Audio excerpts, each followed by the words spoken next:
함께 사는 길, 그런 제목으로 오늘 말씀을 함께 나누기를 원합니다.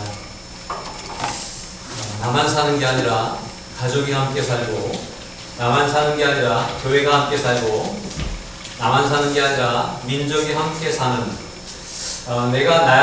내 인생이 나만을 위한 인생이 아니라 모두를 위한, 공동체를 위한 인생이라고 하는 사실을 깨닫고 믿음으로 그 사명을 감당하는 가운데에 하나님께서 모두를 살려주시는 그런 은혜가 우리 모두에게 있기를 바랍니다.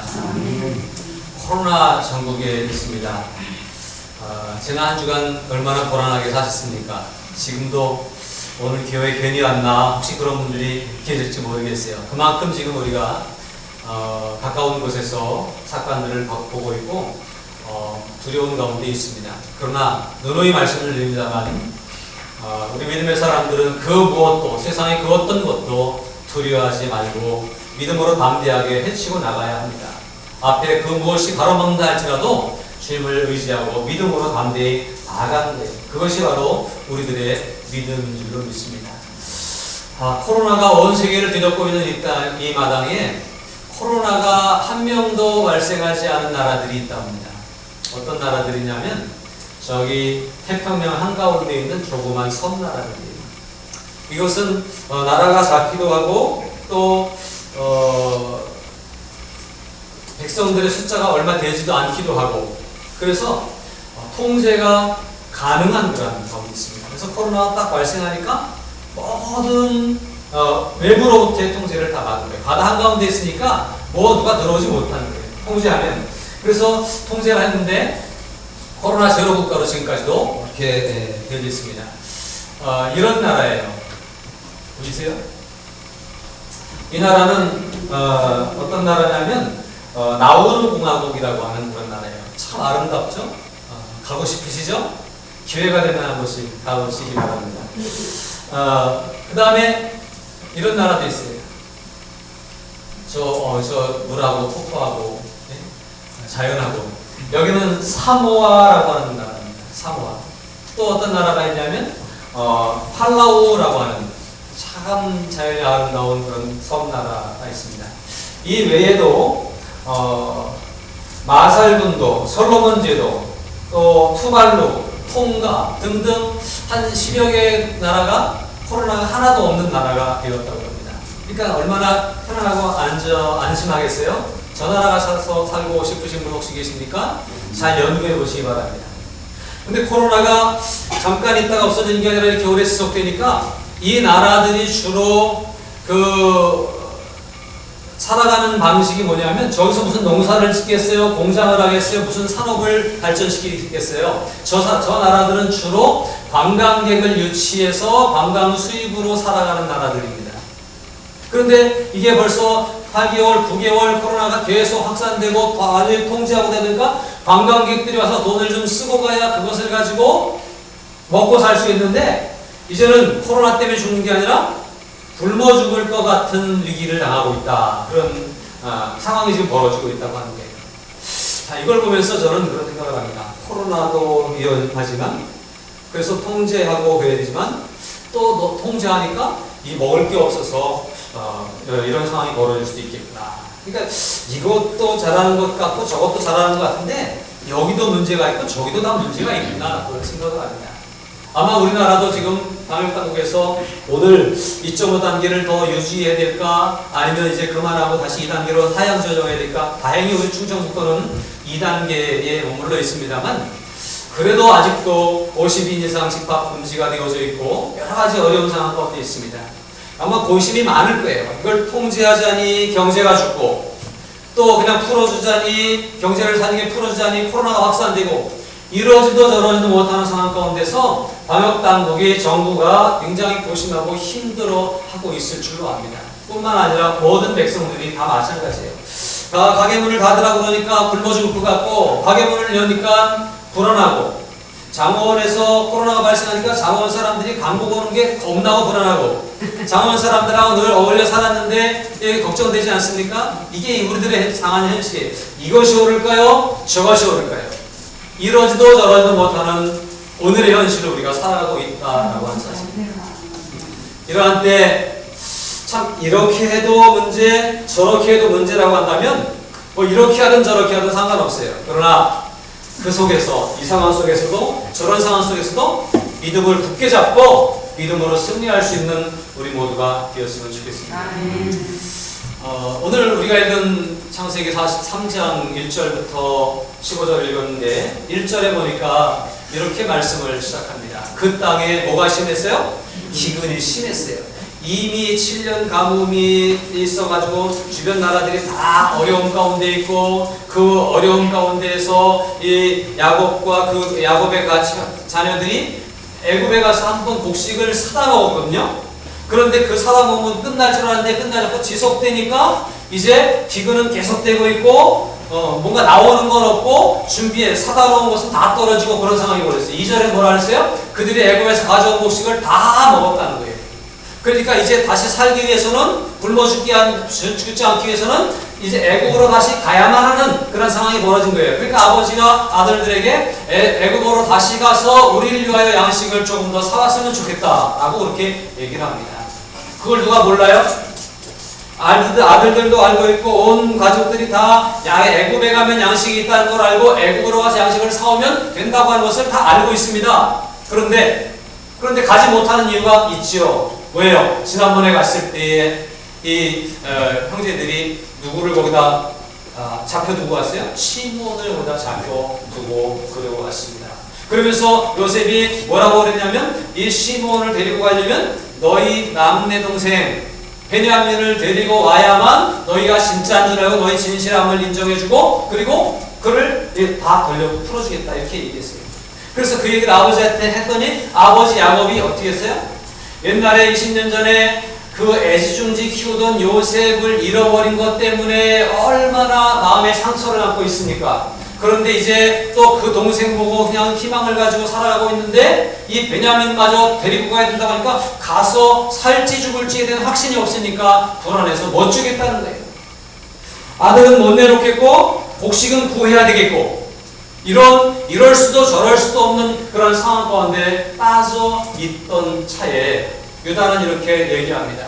유다가 아버지에게 말하여 이르되 그 사람이 우리에게 엄히 경고하여 이르되 너희 아우가 우리와 함께 오지 아니하면 너희가 내 얼굴을 보지 못하리라 하였으니 절대 베냐민을 데리고 가지 않으면 우리가 요셉에게 가서 곡식을 사올 수가 없다는 거예요. 곡식을 사올 수 없을 뿐만 아니라 그들이 올 때에 자루에 다 먹뭉치가 그냥 들어있었거든요. 이게 또 어떤 오해를 불러일으킬지 모르지만 사실 이 형제들은 잘못한 게 없어요. 그들이 넣은 거고 그렇지만 이 오해가 또 될 수 있으니까 가는 것 자체가 굉장히 불안한 일이고 어려운 일이었습니다. 이렇게 하기도 어렵고 저렇게 하기도 어려운 상황 가운데 무언가 결단하지 않으면 안 되는 그런 상황에 있다라고 하는 거예요. 그 베냐민을 지키기 위해서 그냥 이렇게 아들 하나 살리려고 하다가 온 가족들이 먹을 게 없어 굶어 죽는 상황을 맞이해야 될지 아니면 온 가족들이 굶어 죽는 일에서 벗어나기 위해서 또는 거기 붙잡혀 있는 시므온을 데리고 오기 위해서 뭔가 결단을 해야 될지 이런 상황이 벌어진다는 거예요. 오늘 우리들이 처해 있는 상황이 그렇습니다. 코로나 전국 속에서 우리가 이것이 옳을지 저것이 옳을지 예배에 가는 것이 맞는지 아니면 집에 있는 것이 맞는지 이런 생각을 할 때 우리가 이 모든 것도 판단하되 이것도 옳고 저것도 옳다고 저는 늘 생각합니다. 여러분 통제도 맞고요. 또 자유도 맞습니다. 그러나 이 모든 것들이 믿음 안에서 이루어진다고 한다면 통제 속에서 살 길이 있을 것이고 믿음 안에 있다고 한다면 자유 속에서 살 길이 있을 거예요. 오늘 우리가 무엇을 하든지 하나님의 영광을 위해서 무엇을 하든지 믿음을 붙잡고 말씀의 귀를 기울이며 그렇게 살아갈 수 있어야 할 것입니다. 하나님 말씀은 우리에게 위로가 되고 희망이 되고 능력이 되고 그렇습니다. 그러나 세상은 우리에게 좋은 소리를 하고 하지만 사실은 우리를 넘어뜨리고 우리를 감금하고 우리를 얽매이게 하고 우리를 불안에 떨게 하는 그러한 소리들이 대부분입니다. 이런 가운데서 우리가 무엇을 붙잡아야 될지 무엇을 선택해야 될지를 잘 알고 은혜가 되는 하나님 말씀을 붙잡을 수 있는 그런 우리 모두가 되었으면 좋겠습니다. 이제 이런 상황 가운데서 뭔가를 해야 되는데 그때에 유다가 여기서도 말했지만 3절에서 말했지만 그 다음에 유다가 이런 얘기를 합니다. 8절입니다. 유다가 그의 아버지 이스라엘에게 이르되 저 아이를 나와 함께 보내시면 우리가 곧 가이니 그러면 우리와 아버지와 우리 어린 아이들이 다 살고 죽지 아니하리이다. 유다가 아버지를 다시 설득한 거예요. 우리가 다 살 수 있는 방법을 찾아야 됩니다. 우리가 다 살 수 있는 길이 있습니다. 뭐예요? 베냐민을 보내십시오. 유다가 아버지를 설득한 거예요. 그리고 설득하면서 뭐라냐면 아버지가 일찍이 허락하셨으면 우리가 벌써 2번 더 갔다 왔을 겁니다. 근데 지금 쫄쫄이 굶고 있으면서 가지 못하는 이 상황 가운데서 이제 결단해야 됩니다라고 아버지를 설득합니다. 쉬운 일은 아니에요. 이 누군가를 설득한다고 하는 것이, 또 가족을 구원한다고 하는 것이, 세상을 구원한다고 하는 것이 쉬운 일은 결코 아닙니다. 오늘 교회가 한국 사회의 이 땅을 구원한다고 하는 것 우리의 사명이지만 이게 쉬운 일은 아니에요. 쉽게 설득당하지 않는 거예요. 여러분들의 가족을 여러분들이 구원하기 위해서 여러분 쉽게 그것이 이루어진다고 한다면 얼마나 우리가 편하겠습니까? 그런데 쉽게 설득이 안 되는 것이 오늘 우리들의 현실이 아닙니까? 내 마음은 그렇지 않은데 안 되는 거예요. 이런 상황 가운데서 유다는 오늘 자기가 먼저 결단을 합니다. 어떤 결단을 하냐? 자신을 내어놓는 희생정신을 발휘하고 있습니다. 오늘 믿음의 사람들이 가져야 되는 그런 정신입니다. 살리기 위해서는 움직여야 되는 거예요. 뭔가 살리기 위해서는 내가 결단을 해야 되는 거예요. 그런데 가야 되는데 그냥 가서는 안 되겠으니까 설득하기 위해서 내가 내 몸을 던지는 거죠. 뭐라고 그렇습니까? 9절에 내가 그를 위하여 담보가 되오리니 아버지께서 내 손에서 그를 찾으소서. 내가 만일 그를 내 아버지께 데려다가 아버지 앞에 두지 아니하면 내가 영원히 죄를 지리이다. 내가 책임지겠습니다. 내가 감당하겠습니다. 내가 담보가 되겠습니다. 라고 하는 그런 이야기를 하는 거예요. 이것이 아버지의 마음을 움직이는 매개가 됐다고 하는 사실입니다. 여러분, 우리 그리스도인들이 복음을 전하기 위해서 희생하지 않으면 복음이 전달이 안 되는 거예요. 여러분, 가정을 위해서 여러분들이 희생하지 않으면 가정을 구원할 수가 없습니다. 안 믿는 사람들, 세상에 붙잡혀 있는 사람들, 사단의 노예로 살아가는 사람들을 우리가 무엇으로 건지겠어요? 달콤한 사탕 발림으로 그들을 끼울 수 없습니다. 그들을 건지기 위해서 적어도 우리 어떤 몸을 던지는 희생이 필요한 것입니다. 이 얘기를 누가 했어요? 유다가 했는데, 유다가 먼저 얘기했는데, 사실은 이 앞에서 보면 르우벤이 먼저 아버지를 설득하면서 그랬어요. 아버지, 우리가 베냐민을 데리고 왔다. 반드시 데리고 오겠습니다. 만약에 다니 베냐민을 데리고 오지 못하면 아버지, 내 아들 둘인데 그 아들을 죽여도 좋습니다. 그렇게 아버지를 설득하려고 했었어요. 그런데 내 아들을 죽여도 좋습니다라고 하기 좀 과하죠? 그렇지만 그 르우벤도 사실은 자신의 사랑하는 두 아들을 아버지에게 맡겨놓고 당신의 아들을 내가 책임지겠습니다라고 하는 그런 마치 아들을 담보물로 삼고 그리고 아버지를 설득해 보려고 했었는데 잘 안 됐죠. 그때 아버지가 움직이지 않습니다. 어떻게 보면 자기 몸을 던져야 되는데 아들의 몸을 던졌기 때문이 아닐까 싶은 생각도 들기도 하는데요. 그러나 사실은 또 이런 깊은 의미가 있습니다. 르우벤이 아버지를 설득할 수 없었던 이유가 있는데 그것은 뭐냐면 과거에 르우벤이 아버지가 아내가 4명이잖아요. 네? 부인이 2명이고 첩이 2명인데 그 중에 비라라고 하는 그 첩을 이 르우벤 장남이 범해버렸어요. 성폭행을 해버렸어요. 이게 가정에서 참 있을 수 없는 일이죠. 근데 이제 그러고 시간이 지났지만 이게 잊혀질 수 없는 일이고 이게 허물이거든요. 르우벤이 지금은 변해서 내가 아버지 책임지고 아버지의 마음을 시원하게 해드리겠습니다 라고 얘기하지만 이 잘못을 저질렀던 르우벤에게 이 막중한 임무를 맡기기가 불안하고 어려웠던 거예요. 둘째는 누구냐면 시므온입니다. 시므온은 지금 어디 있어요? 애굽에 붙잡혀 있습니다. 애굽에 붙잡혀 있는 시므온이기 때문에 애굽에 붙잡혀 있으니까 할 수도 없지만 시므온은 셋째 레위와 더불어서 과거에 세겜 사람들을 속이고 자기 동생 디나의 사건 때문에 디나가 저들에게 성폭행을 당한 문제 때문에 부를 참지 못하고 세겜 땅을 완전히 전멸시킨 자기들의 화풀이를 다 해버려가지고 그들을 할례받게 해놓고 움직이지 못할 때 가서 다 죽이는 아주 잔인한 일을 이 시므온과 레위 두 형제가 했던 거예요. 첫째도 흠이 있죠. 둘째와 셋째도 흠이 있잖아요. 그러니까 이들이 아버지를 설득하기가 사실은 불가능했던 거죠. 유다는 어땠을까요? 유다가 이제 그 다음 넷째인데, 유다도 사실 허물이 있습니까? 없습니까? 유다도 허물이 있습니다. 유다가 아들 셋을 낳는데, 첫째 아들에게 다말이라고 하는 며느리를 삼았어요. 그런데 첫째 아들이 하나님의 잘못돼서 범죄해서 하나님이 죽이시니까 이 다말을 위해서 둘째가 씨를 전해줘야 되잖아요. 그런데 그걸 둘째가 하지 않으니까 둘째도 하나님이 괘씸하게 여기서 죽이셨어요.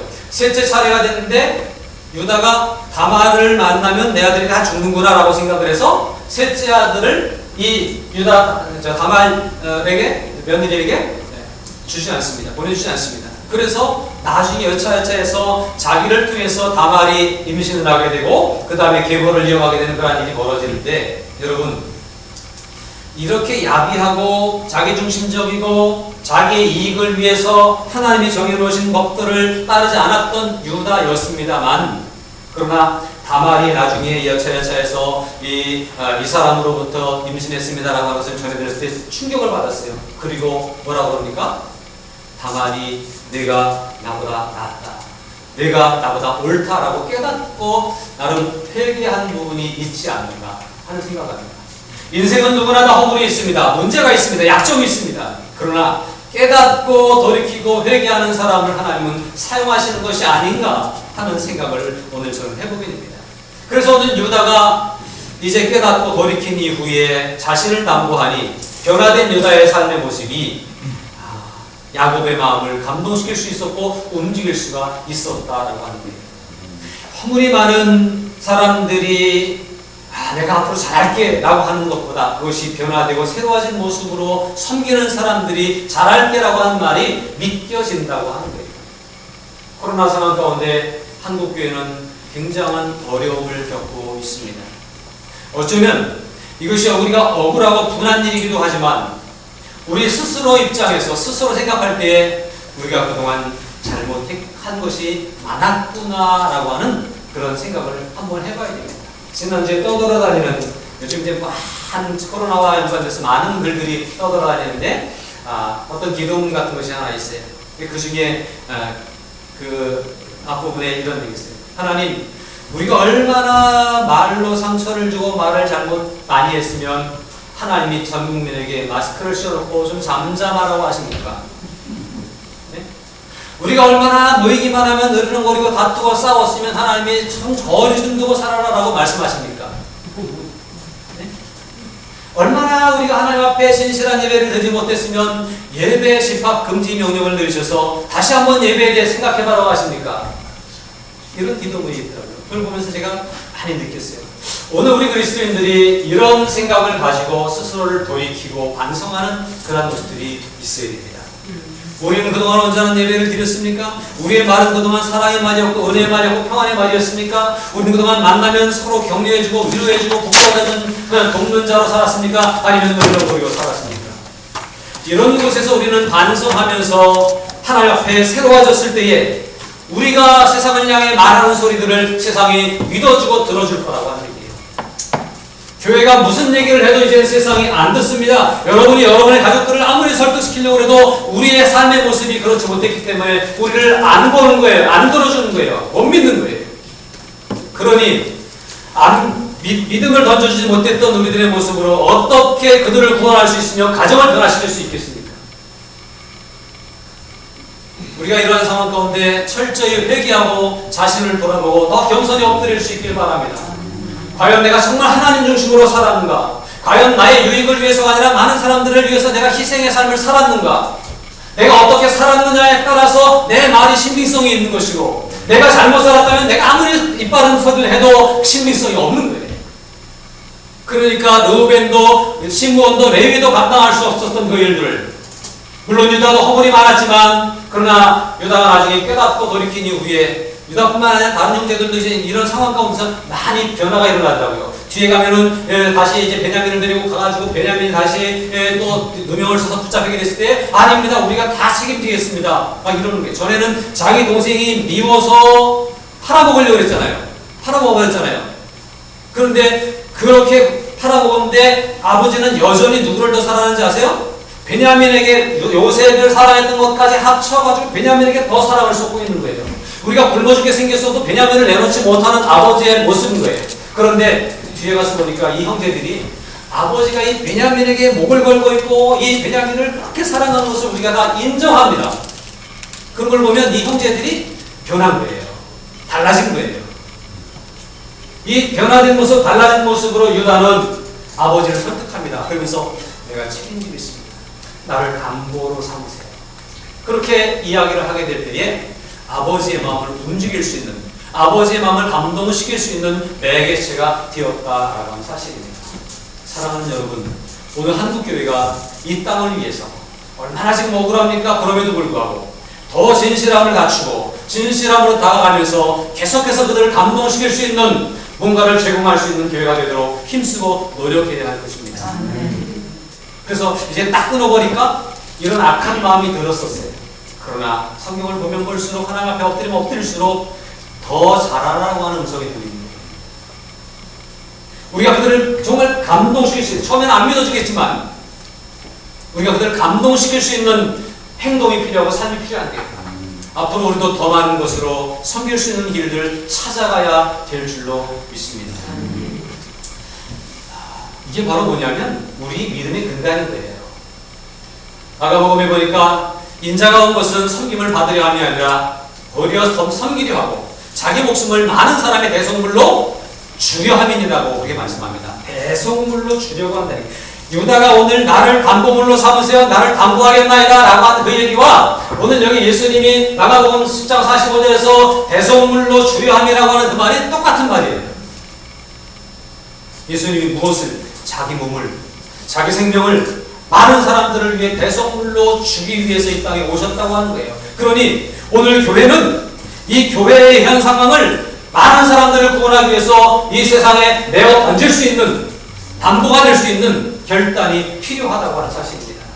믿는 사람 한 사람이 정말 세상을 위해서 이 몸을 불살라 내놓을 수 있는 결단이 있을 때, 진정성 있게, 그럴 때 그들을 움직일 수 있고 감동시킬 수 있는 겁니다. 가정 안에서 여러분의 가정들에게 인정과 띠까지 헌신하시기 바랍니다. 희생하시기 바랍니다. 가정을 움직이고 가족을 애국에 붙잡혀 있는 시몬을 보내내기 위해서는, 또 이 베냐민도 살리기 위해서는, 온 가족을 살리기 위해서는 유다같이 자신을 내어 던질 수 있는 담보가 되는 그러한 희생정신이 필요하다고 하는 사실입니다. 요한복음은 우리에게 가르쳐줍니다. 12장 24절에서 한 알의 밀이 땅에 떨어져 죽지 아니하며 한 알 그대로 있고 죽으면 많은 열매를 맺느니라고 말씀합니다. 이게 복음 아닙니까?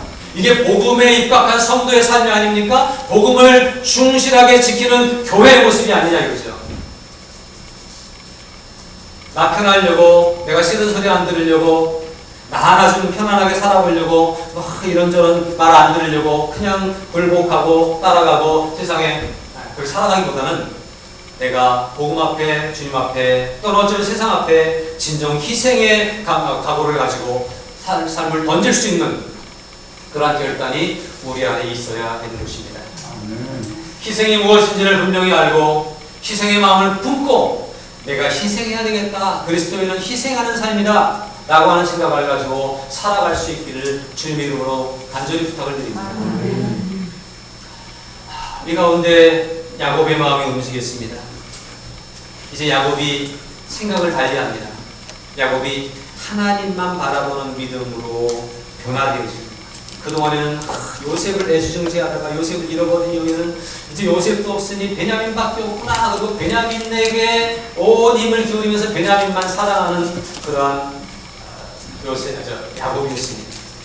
그런데요, 이 야곱이 원래는 어떤 사람이었냐면요, 어린 시절에 아버지의 이삭과 어머니 리브가 사이에서 자라면서 특별히 어머니 리브가의 친아프에 살면서 정말 자기만을 위해 살아가는 사람이었어요. 인간적으로 봐도 굉장히 야비하고, 그래서 자기 욕심을 채우기 위해서 거짓말도 하고 속임수도 쓰고 형도 속이고 아버지도 속이고 그런 사람이었어요. 그가 믿는 가정 안에 있으면서도 그랬다라고 하는 거예요. 믿음의 조상 아브라함의 아들 그 이삭이 믿음을 가지고 있었고 그 믿음이 이 야곱에게 있었음에도 불구하고 이 믿음으로 자기를 위한 삶을 살았고 남을 속이는 삶을 살았고 비인격적인 욕심 있는 삶을 살았던 거예요. 믿음 안에 있는데도. 오늘 우리가 여기서 잘 기억해야 될 것은 내가 교회 안에 있다고 하는 것으로 만족해서 되겠는가? 내가 10년 믿었고 20년 믿었다고 하는 것으로 만족해서 되겠는가? 아니 내가 직분이 있다고 하는 것 때문에, 내가 목사가 되었다고 하는 것 때문에 내가 이 정도면 되겠지라고 만족하면 되겠는가라고 하는 거예요. 야곱도 믿음이 있는 사람이었어요. 근데 믿음의 결단이 오늘 필요한 때에 믿음의 결단을 못하고 베냐민에게 얽매여 있었다라고 하는 사실이에요. 이 야곱이 그렇게 집에서 자기만을 위해 살다가 결국 목숨이 왔다 갔다 하니까 외삼촌 집으로 도망가는 중에 베델에서 하나님을 만나지 않습니까? 편안할 때, 신앙생활하기 좋을 때는 하나님을 제대로 못 만났던 거예요. 그런데 위기의 때에, 어려운 때에 광야에서 하나님을 만나더니 그의 삶이 하란 땅에 가서 하나님의 축복을 받게 되었고, 돌아온 과정에서 또다시 야곱 강가에서 하나님을 만났고 하나님과 씨름해서 야곱이 이스라엘이 되지 않았습니까? 야비했던 야곱이 하나님과 겨루 이긴 이스라엘이 되어서 이제 믿음의 사람이 되었는데, 그 이스라엘이 이제 또 시간이 흐르고 가나안 땅에 정착해서 안주하고 평안해지는 이 땅, 이 시점에 하나님이면 다 된다고 하는 생각을 잊어버리고 살았던 거예요. 하나님을 의지하겠다고 하는 믿음이 없어졌고, 이제 자기 아들 베냐민만 붙잡고 베냐민과 함께 죽고 베냐민과 함께 살겠다고 생각하면서 그것만 지키려고 했던 이 믿음 없는 나약한 모습이 되었는데, 이 나약한 믿음 없는 야곱의 마음을 유다의 희생과 담보, 이것이 움직이게 되었고 변하게 되는데, 다시 옛날 잃어버렸던 믿음을 끌어올리게 되었고 찾게 되었다고 하는 사실이에요. 그래서 하나님만 바라보는 믿음이 회복된 줄로 믿습니다. 야곱은 이렇게 고백합니다. 43절입니다. 전능하신 하나님께서 그 사람 앞에서 너희에게 은혜를 베푸사 그 사람으로 너희 다른 형제와 베냐민을 돌려보내게 하시기를 원하노라. 내가 자식을 잃게 되면 이르리로다. 유다와 대화하고 유다의 설득을 받던 중에 머리를 탁 치고 깨닫게 되는 것인데, 하나님이 전능하신 하나님이라고 하는 사실이에요. 내가 힘들고 어려운 중에서지만 이럴 수도 없고 저럴 수도 없는 상황이지만 전능하신 하나님이 내 하나님이기 때문에 내가 그분을 의지하면 그분이 우리에게 은혜를 베푸실 줄을 깨닫게 되었고, 알게 되었고, 믿게 되었고, 그리고 결단하게 되었다고 하는 사실입니다. 우리 신앙적 결단은요, 하나님에 대한 신뢰, 의식. 그래서 얼마 전에 제가 여러분들에게 드린 말씀과 창세기 1장 1절 대충 하나님이 천지를 창조하시니라. 하나님이 천지를 창조하신 전능하신 하나님이시라고 하는 사실을 믿을 때 우리는 결단할 수 있습니다. 우리 모든 문제를 하나님께 맡길 수 있습니다. 이 믿음이 회복되지 않으면 말뿐인 거예요. 그러나 전능하신 하나님을 믿으시기 바랍니다. 그 하나님만 바라볼 수 있는 믿음으로 변화될 수 있기를 바랍니다. 그래서 야곱은 결단하며 하나님이 은혜를 베푸실 줄로 믿는다고 하면서 이제 베냐민을 내놓게 되는 그러한 모습을 보게 됩니다. 베냐민을 내놓으면서 그가 한 고백이 뭔지 아십니까? 내가 자식을 잃게 되면 이르리라. 야곱이 지금까지 살아온 이유가 베냐민이었어요. 야곱이 지금까지 기대를 안고 소망을 두고 마음을 쏟았던 것이 베냐민이었어요. 그런데 이제 생각해보니까 그 베냐민 때문에 하나님을 잊어버렸었는지도 몰라요. 다시 하나님을 찾고 나니까 베냐민을 잃으면 이르리라, 잃게 되면 이르리라 라고 말할 수 있을 만큼 믿음으로 변화가 되었다고 하는 사실입니다. 여러분, 무엇을 붙잡고 있습니까? 내가 붙잡고 있는 그것이 나와 하나님을 가로막고 있는 것은 없습니까? 내가 신뢰하는 그 어떤 것이 나와 하나님을 가로막고 있지 않습니까? 내가 무엇을 의지하고 내가 무엇에 집중하기 때문에 하나님과 거리가 멀어지고 있지 않습니까? 야곱에게는 처음엔 요셉이었고 이제는 베냐민이었습니다. 그런데 이 베냐민을 잃게 되면 이르리로다. 왜요? 전능하신 하나님을 믿기 때문에 가능한 고백이었습니다. 전능하신 하나님을 믿으십니까? 하나님, 우리가 혹 시험에 떨어져도 살 길을 열어주실 겁니다. 하나님은 우리가 속 사업에 실패해도 또 살아 일어설 힘을 불어넣어 주실 것입니다.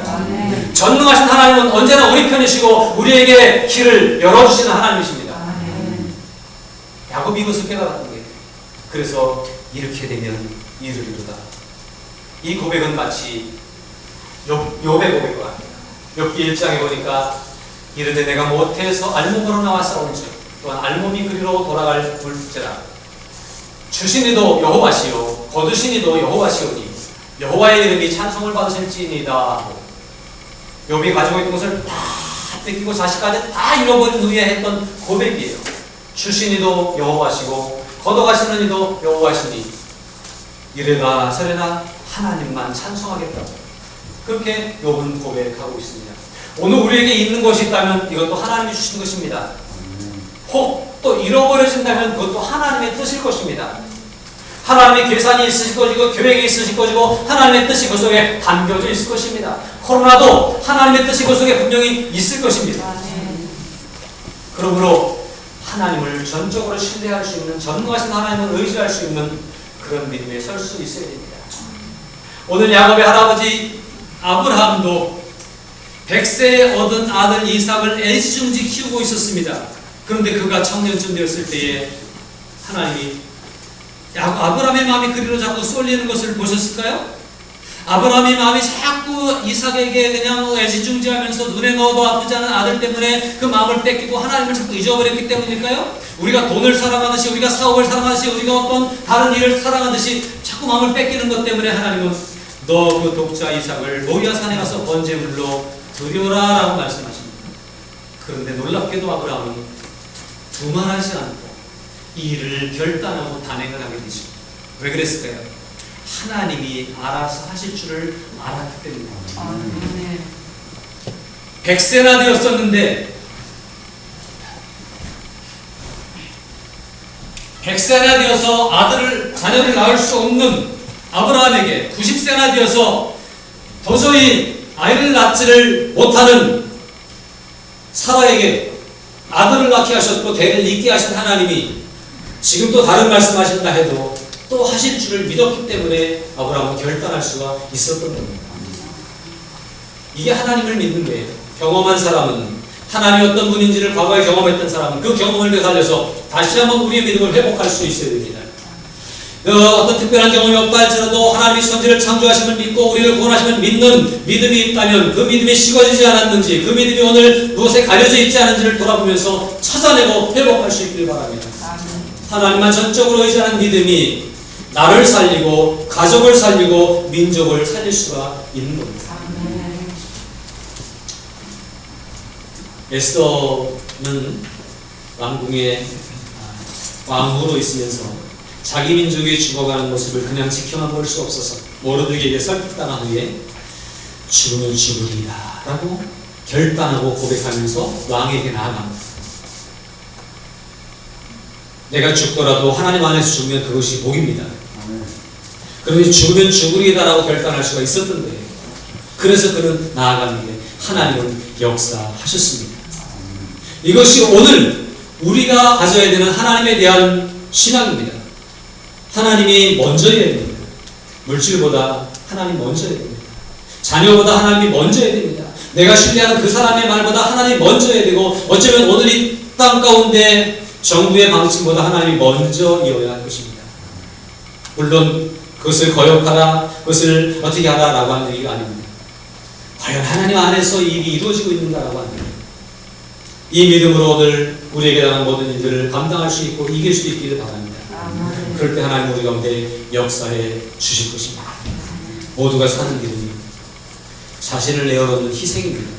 내가 무슨 소리를 들어도, 내가 어떤 어려움을 당해도 내가 나를 던질 수 있는 희생 정신으로 살아갈 때에 감동을 줄 수 있는 믿음의 사람은 자신을 희생할 수 있는 믿음이 있습니다. 믿음의 사람은 하나님을 절대 신뢰하는 전능하신 하나님을 의지하고 바라보는 그런 믿음이 있어야 됩니다. 그분이 하시면 결국은 된다라고 하는 사실을 믿고 따라갈 수 있어야 됩니다. 오늘 우리 교회가, 우리 개개인이 이런 믿음으로 승리할 수 있기를 바랍니다. 아멘. 그럴 때 하나님은 우리의 믿음을 세워주시고 우리 가정도 변화시켜 주시고 그런 믿음으로 살아가는 우리들에게 가족을 감동시킬 수 있는 역사가 있게 하시고 움직이게 하시고 변화되게 하실 것입니다. 그래서 모두가 함께 사는 길로 인도하실 줄로 믿습니다.